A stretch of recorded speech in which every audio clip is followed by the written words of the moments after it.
है जैसे हमारे देश में ना कोई गम है, ना कोई रंज है और पूरा देश भगवान की भक्ति में लीन है। और शायद इसलिए हमारे देश के मीडिया के कैमरे हर रोज सुबह सुबह मंदिरों पर लग जाते हैं। आज सुबह जब मैंने तमाम न्यूज पोर्टल और न्यूज एजेंसीज पर खबरें पढ़नी शुरू की तो देखने के लिए क्लिक किया तो मुझे सिर्फ सावन के तीसरे सोमवार से जुड़ी खबरें दिखाई दी। और देश की ज्यादातर न्यूज एजेंसियों ने ये बता रही थी कि फला मंदिर पर डिवोटीज की इतनी भीड़ है और फला मंदिर पर डिवोटीज की इतनी भीड़ है।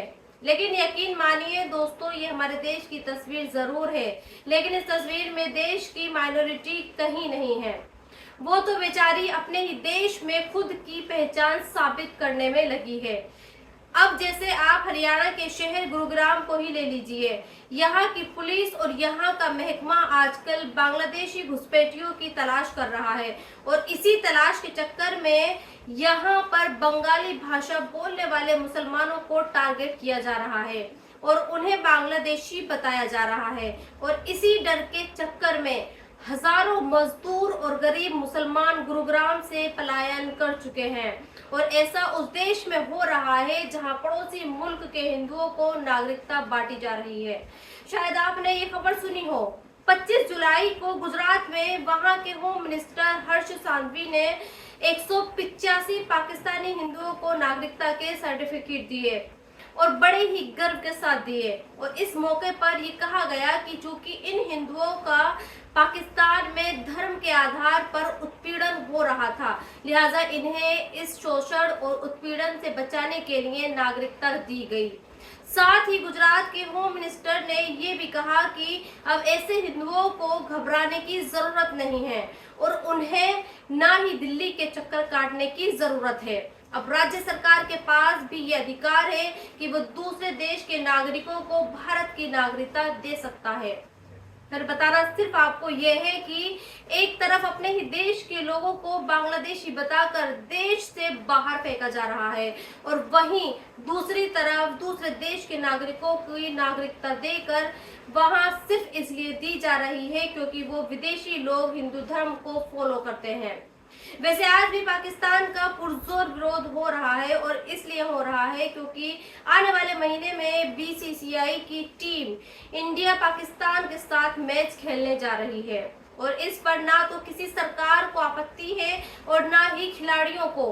हाँ, कुछ लोग हैं जो खिलाड़ियों और सरकार को पहलगाम की याद दिला रहे हैं और ये कह रहे हैं कि जिस देश में पलने वाले आतंकवादियों ने पहलगाम में 26 लोगों को गोलियों से भून डाला, उस देश के साथ क्रिकेट मैच क्यों खेला जा रहा है। खैर, बेचारे इन लोगों को ये नहीं पता कि बड़े लोगों के लिए देशभक्ति से ज्यादा पैसा जरूरी होता है।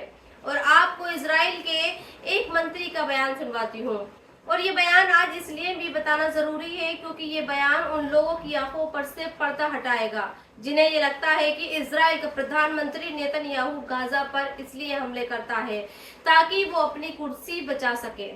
लेकिन उससे पहले आप इन तस्वीरों को देखिए। ये तस्वीरें गाजा की हैं। इंटरनेशनल खबरों को कवर करने वाला एक न्यूज पोर्टल TRT वर्ल्ड ने इन तस्वीरों को पोस्ट किया है और ये बताया है कि कल हजारों गाजा के लोग कई किलोमीटर पैदल चलकर आटे की बोरियां लेकर आए। आप देख सकते हैं कि इस छोटे से वीडियो में जितने भी लोग हैं सबके सिरों पर आटे की बोरियां लदी हैं।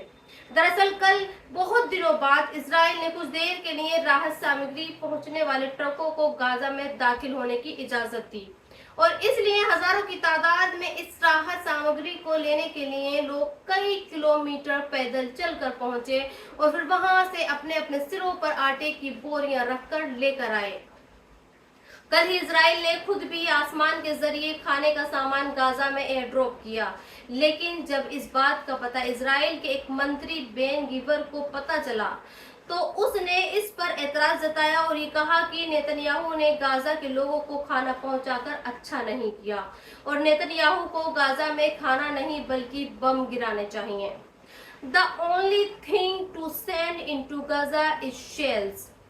सोचिए, कई बार जब दुनिया ये सवाल करती है कि नेतन्याहू गाजा पर बमबारी क्यों कर रहा है, गाजा के मासूमों को जेनोसाइड क्यों कर रहा है, तो बहुत सारे बुद्धिजीवी ये जवाब देते हैं कि नेतन्याहू ऐसा इसलिए कर रहा है क्योंकि उसे अपनी कुर्सी बचानी है। लेकिन आज जिस तरह से इजराइल का एक मंत्री ये कह रहा है कि गाजा में अगर कुछ पहुंचाने की जरूरत है तो वो खाना नहीं बल्कि बारूद है, बम है, वो ये दिखाता है कि इजराइल में हर शाख पर उल्लू बैठा है। नेतन्याहू रहे या न रहे, इजराइल फिलिस्तीन में नरसंहार करता रहा है और करता रहेगा। आज मैं आपको एक और फैक्ट बताती हूँ। 7 अक्टूबर 2023 को हमास ने इजराइल के 251 लोगों को बंदी बनाया था, जिनमें से हमास 148 बंधकों को छोड़ चुका है। 105 बंधक हमास ने नवंबर 2023 यानी उसी साल छोड़ दिए थे जिस साल उन्हें बंदी बनाया था। इसके बाद 2025 में यानी इस साल हमास ने 33 और इजरायली बंधकों को छोड़ दिया। अभी जो मौजूदा हालात हैं वो ये बताते हैं कि अब भी हमास के कब्जे में इजराइल के 50 बंधक हैं और ये गाजा में ही है, जिनके बारे में खुद इजराइल ये कहता है कि 27 लोग मर चुके हैं और सिर्फ 24 बंधक ही जिंदा हैं। यानी अब इजराइल गाजा पर जो बमबारी कर रहा है वो सिर्फ 24 लोगों के लिए है। और जानते हैं हैरानी की बात क्या है, जिस इजराइल ने गाजा को चटियल मैदान बना दिया है, रिपोर्ट्स ये बताती हैं कि हमास ने उसी गाजा में उन 24 लोगों को रखा हुआ है और ये 24 लोग तकरीबन 3 साल से उसी के कब्जे में हैं। कल यानी 27 जुलाई को भी इन्हीं 24 लोगों को बचाने के लिए इजराइल ने गाजा में 30 लोग मारे। अभी कभी भी लगता है कि इजराइल और हमास दोनों खेल रहे हैं। जिस गाजा में हर शख्स के हाथ में कटोरा है, हर शख्स कई किलोमीटर पैदल चलकर आटे की बोरियां ला रहा है, उसी गाजा में हमास का वजूद अब भी कायम है और वो अपने साथ इजराइल के 24 लोगों को भी सही सलामत रख रहा है। यानी तो हमास इजराइल से 100 कदम आगे की सोचता है या फिर इजराइल की आंखें हमास को देख ही नहीं पा रही हैं और ऐसा वो इसलिए कर रहा है ताकि उनके पास गाजा पर अटैक करने का एक बढ़िया बहाना रहे। फिर आज मैंने आपके लिए एक वीडियो निकाला है और मैं ये चाहती हूँ कि जिस गाजा में जब भी हमास मौजूद है और जिस हमास के पास अब भी इजराइल के 24 लोग मौजूद हैं, वो गाजा कैसा दिखता है आप जरूर देखें। ये वीडियो मैंने बहुत ही ऑथेंटिक वेबसाइट से लिया है और यकीन मानिए वीडियो बिल्कुल भी फेक नहीं है। और इस वीडियो को क्लैश रिपोर्ट नाम के एक सोशल मीडिया अकाउंट से भी पोस्ट किया गया है, लिहाजा इस वीडियो की सच्चाई में जरा भी गुंजाइश नहीं है। सोचिए, जिस गाजा में फुल स्केल डिस्ट्रक्शन हो चुका है यानी संपूर्ण विनाश, वहां आज भी हमास मौजूद है और उस हमास के पास इजराइल के 24 लोग बंधक के रूप में हैं। तो दोस्तों, इस वीडियो में इतना ही। आप भी अपनी राय कमेंट बॉक्स में लिखकर मुझे जरूर बताएं और अब तक आपने मेरे चैनल को सब्सक्राइब नहीं किया है तो प्लीज सब्सक्राइब जरूर कर दें। शुक्रिया।